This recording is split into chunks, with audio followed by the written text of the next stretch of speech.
tax brackets are changing. So if you don't already know, the current tax brackets we have are relatively low. I know it doesn't always feel that way, but that's the reality in comparison to what's going to occur in 2026. So in today's video, I'm going to go over all of the tax planning opportunities that you should be considering before 2026. So you don't look back and go, why didn't I at least consider this? If it could have saved me legitimately tens, if not hundreds of thousands of dollars. So if you don't already know, my name is Taublieb. I'm a certified financial planner. I'm the host of the Early Retirement Podcast, and I'm the vice president here at Root. You can see the checklist that we're going to go through together. If you go into the description, you can actually download it so you have it in front of you when I'm going through this. Now, before you download it, here's my only ask. Listen to this quick story, and then I'm going to go through it with you, I promise. But this is going to connect a lot of the dots here when it comes to planning. So I've told this story before, but I'm going to tell it again because it's very common that clients come to me and they say, oh my gosh, I should implement Roth conversions. I should intentionally pay a little bit in taxes today. I've got a really healthy pre-tax balance in my IRA or my 401k or my 403b. I've got to move that to my Roth IRA. I don't know exactly when. Maybe you're still working and I don't want to be strategic here, but once I retire, my income is going to be low. I'm going to have an opportunity. Shouldn't I do that? And oftentimes my answer is yes. And then people say, well, shouldn't I do it sooner than later? Because the brackets are changing. So if I do it now, I might save a lot more money. I go, that's true. Certainly could be the case. So one particular client came to me, and this was exactly what they were saying. Ari, I know we need to do this earlier than later, but I don't know exactly when. Can you please help out? I go, of course. We go through a big analysis. I say, hey, before we go any further, I want to take a quick pause. Tell me if you had an unlimited amount of money, what would you do? And they're like, yeah, it's kind of hard to think that way because I don't. I go, I know, but just humor me. They go, well, my mom's not in the best health, so I would take a trip with her. And, I've got this home remodel. I was thinking about doing it a little later because if I retire early and I want to travel, I can't travel and do the remodel. So I don't know exactly what I should do. I go, okay, yeah, tell me more. So I had them talk for 15, 20 minutes about what it is they want to do. And sometimes it's hard to think about this. So we'll ask clients fun questions and I'll say, hey, let's assume you were forced to spend, I don't know, $300,000 a year. And if you don't, you can't save it. It's going to your least favorite political party. Now, what are you going to do? That gets people talking. Okay, I try to keep it fun. So the idea here is I'm telling this client, yep, you've got to do it. The Roth conversions are really helpful. Same thing, you got to keep it in the back of your head. You're going to retire at some point. And if you have a really healthy pre-tax balance in your IRA or 401k, if it grows and grows and grows, when you're 75, for most of you, you're going to have to take required minimum distributions. The government forces you to. So the client's like, yeah, Ari, I know that. That's why I'm coming to you. I need you to help me minimize the taxes that are going to crush me. I go, okay, here's what I want you to do. I'm going to, before you kind of make a decision, or we make a decision, should I say, I'm going to do a full analysis. So I did this big 40-page analysis, and the client was like, oh, I'm so excited to read this. And I said, hey, I want you to flip to the last page. They go, okay. So they flip to the last page, and I go, what does it say? And they go, it says 0. I go, that's true. I want you to do 0. They're like, but you said the brackets are going to change, and I should do this earlier than later. I go, you should.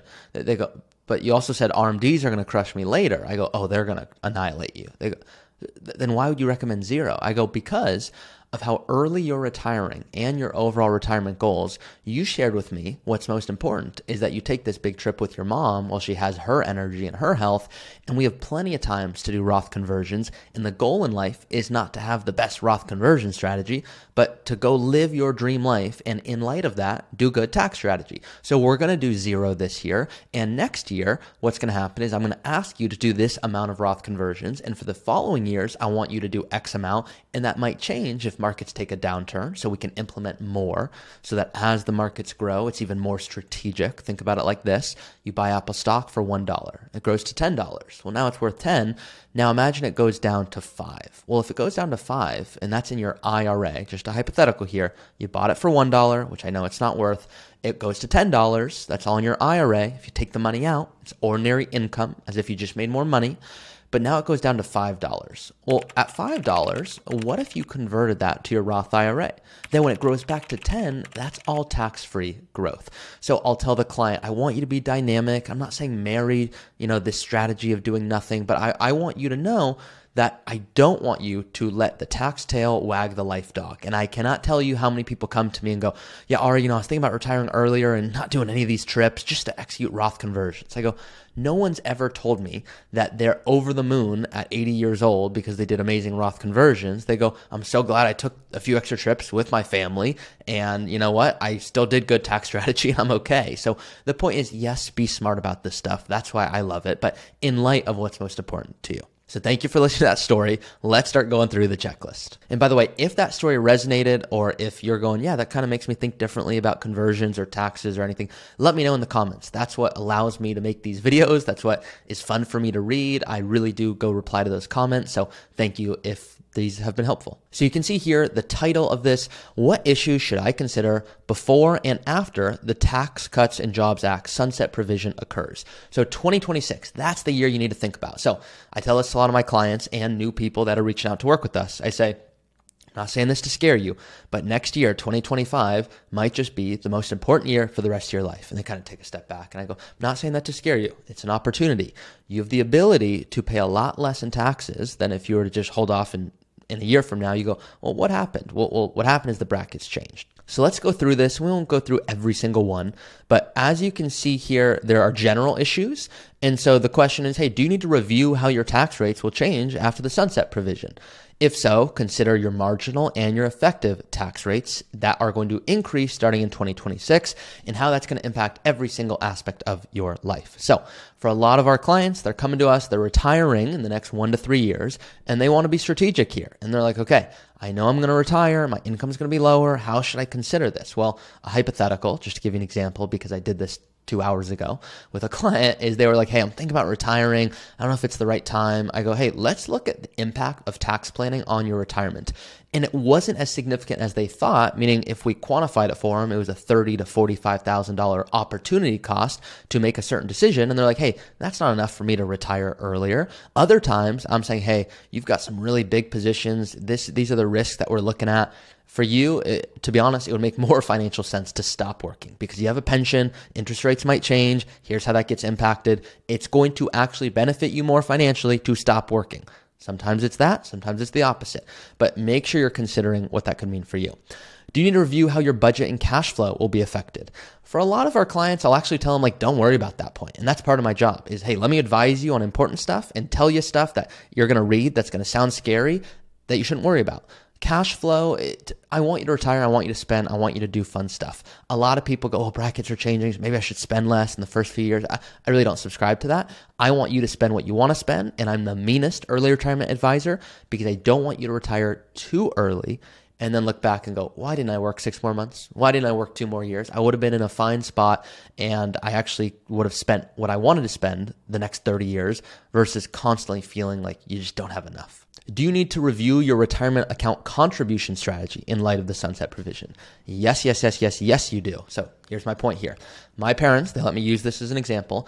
They have a significant net worth. Okay, they tell me I can use them in my videos, and in part because it's a learning opportunity. They have a significant net worth, north of $7 million, and they are working in their 70s. Now, they were burned by a few financial advisors, so I became an advisor. But my point here is they are house rich, cash poor. They have a significant home worth a lot of money that they never want to sell or leave. So they have this great asset, but it's not creating cash flow. The difference is, I think a lot of you, not I think, I know, a lot of you are what I made this term up, so it's a little silly, but qualified rich, cash poor, not house rich, cash poor.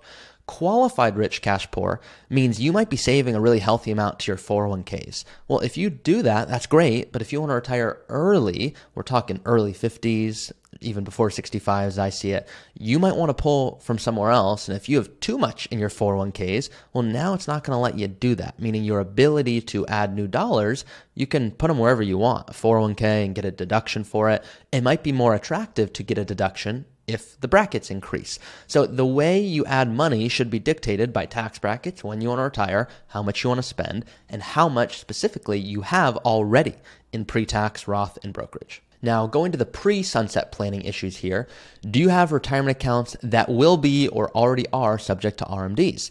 Because what's going to happen is RMDs, required minimum distributions. They're going to come and they're going to hit you and they're not going to be fun. And if the brackets are higher, you're going to be forced to pay more dollars on that. So the benefit of Roth conversion increases before the sunset. Are you currently delaying RMDs from a traditional IRA you inherited? A lot of planning points here. Don't get lost in the sauce, but the point here is if you've inherited an account, a lot of different planning points. I did a separate video where I talked about it, but I want you to know that there's a lot of planning you should think about if you've inherited an account and you have the ability to be strategic as to when you pull those funds. Any big sale upcoming, whether it be a home, a rental property, that's going to change capital gains. That's going to change ordinary income. It impacts your whole tax situation. You want to consider that. Did you purchase an annuity or a life insurance policy that you're thinking about surrendering? Well, that could have tax implications. Think about that. Do you have any stock options or employee comp considerations that you need to be aware of? Some of these here won't apply to a lot of you. Are you a business owner? Do you plan on receiving any large purchases? Are you selling your business to your son or your daughter or your they? I'm very open here. Okay. Are you concerned about having estate or gift tax issues in 2026? If you have a net worth of north of $5 million, like estate planning has to be occurring in your plan. If it's not, you're leaving money on the table. Now, if you don't do it, you're going to be okay. I tell this to everyone. Not everyone, but a lot of people. I say, hey, you don't need an advisor. Okay. The reason you work with an advisor is because you either determine, I don't want to do this, meaning in retirement, I don't want to worry about tax planning and legislation. I want to live my dream life and not do this anymore. Or you go, you know what, I'm just at the stage of life where it makes sense. Everyone doesn't need one. But if, for example, I'll ask a client, I'll go, what's your estate plan? They go, I have a trust and, I have a will. I go, that's not an estate plan. Those are documents. What is your plan to effectively not be upset in your 80s when you have tons of money going, why didn't I spend more along the way and gift to children when it would have been worth more because maybe they're still growing in their career and you could have helped them out with a wedding or you could have bought them a car and it actually would have decreased overall estate tax implications later in life. That's planning. So these are things you want to be thinking about, not just using irrevocable trust, estate freezing, cash to your heirs. This is all good stuff, but some stuff you want to think about in more detail. Okay, now the post-sunset planning issues, this is less of a concern because it's not what you can do today, but the premise here is, do you need to review how SALT, which is the state and local tax deduction, might affect your taxable income? This is mainly if you're itemizing or taking the standard, you want to consider that. Are you considering using equity in your home? Like, are you going to do a reverse mortgage, a HELOC? Like, there's more planning points there. A big one is charitable giving strategy. So if you're going to bunch donations, as you can see here, or use a donor advised fund, which I have a separate video on, it can be really strategic if you're like, hey, let me give you an example. Let's assume that you wanted to, give $5,000 a year. Well, if you give $5,000 a year and you take the standard deduction every year, you're being a very nice person, but you're not getting a deduction for it. What I'd rather have you do is say, you know what? I bought this Apple stock for $1,000. It's now worth $30,000. Why don't I give $30,000 to the Taublieb Giving Foundation? And the government's like, all right, you're awesome. Thanks for doing that. We're going to give you a big deduction. So now I have this big deduction. And instead of me giving $5,000 every single year to the charity and taking the standard deduction and not getting to actually get a tax benefit for doing so, the government goes, hey, you were such a nice guy. You just gave $30,000 to the Giving Foundation, the Taublieb Giving Foundation. And you can't take the money and, give it to your niece or your nephew. But what you can do is give it to a charity. And so because you're going to do that, it actually benefits the charity more and it benefits you. And I go, well, how does that work? They go, well, because you put $30,000 of Apple stock, what you don't have to do, you don't have to go sell Apple stock and then give it to the charity because the charity wouldn't get as much money. So the government's really cool in this way in incentivizing you to say, hey, if you have an appreciated stock position, why don't you go ahead and essentially give that to the charity? You get a big tax deduction for it. So let's assume the standard deduction, let's keep it really simple, was $30,000, okay? And let's assume I bought Apple stock for $1,000 and it went up to $50,000. Well, what I can do is I can get a big deduction, a $50,000 deduction in one single year, and then I can just give $5,000 out of the Taublieb Giving Foundation to the charity. The charity still receives $5,000 every year. They would have otherwise. The difference is I didn't have to go sell my Apple stock and maybe pay 15% in taxes, and now I would have had way less to give to the charity, so the charity benefits more. You benefit more by doing a deduction. So now let's go to the pro level here. The pro level is where you go, wow, okay, I see what you're saying. I'm going to do some charitable giving anyway. Why don't maybe I pair this concept of taking funds that have already gone up in value putting them into the Giving Foundation, the Taublieb Giving Foundation, or the Smith Giving Foundation, whatever your last name is, if you want to call it that. I have one client that called it the My Kids Are Supposed to Be Nice Later Foundation, which is pretty hilarious because they can only give it to foundation, so trying to set themselves up well.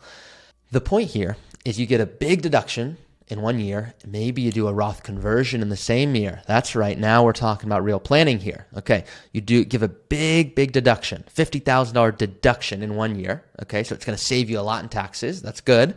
But you're also doing a Roth conversion, and a conversion is going to increase your income. So what that allows you to do is it allows you to move a lot of money from your pre-tax accounts to your Roth account. So when does this make sense?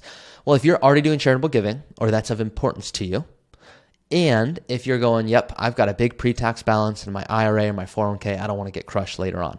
These are the levels of planning that we want to go to. So hopefully this video was helpful. Once again, you can download what I'm talking about today. If this was helpful, I invite you to like this and subscribe for more information just like this. And lastly, if you're looking for a custom strategy, this is what we do.